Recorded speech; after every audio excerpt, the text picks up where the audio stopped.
要遠銷政改方案打民意牌。政務司司長唐英年走入群眾之前，先嚟到港島區一間中學嚟一場熱身，同700多個師生對談政改方案，仲用考試卷嘅比喻做開場白。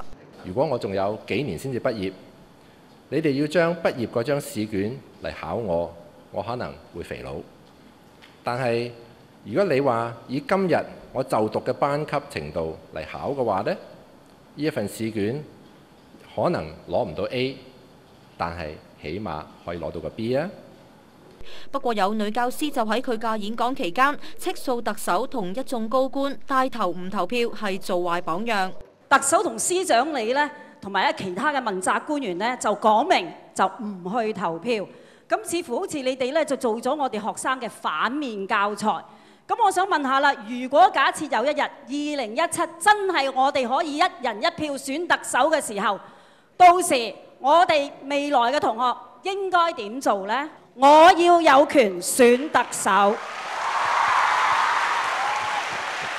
我同你一樣，我都係希望2017年我有權去選特首。不過公民責任呢，我哋香港唔係一個強制投票，我哋香港俾你有呢個權利去投票。咁所以呢，公民責任呢，就話每一位必須要經過你獨立嘅思考，你去作一個決定。09政改方案嘅細節係與同05年嘅相比係較為模糊，咁樣係咪政府想淡化事件或者係敷衍了事呢？第一個原因呢，就係話冇普選時間表，而家有啦。第二個原因就當時嘅區議會方案呢，係委任區議員都係有選舉權嘅。我哋而家亦都處理咗呢一部分，所以我哋認為今次呢，其實比起05個方案係更加民主同埋更加進步嘅。遠銷有冇效呢？學生就有唔同嘅睇法。我唔係好支持個政改方案啦，因為其實我唔係好明白點解一定要慢慢要循序，即係要佢好似佢咁樣要循序漸進，慢慢一步一步咁樣嚟咯。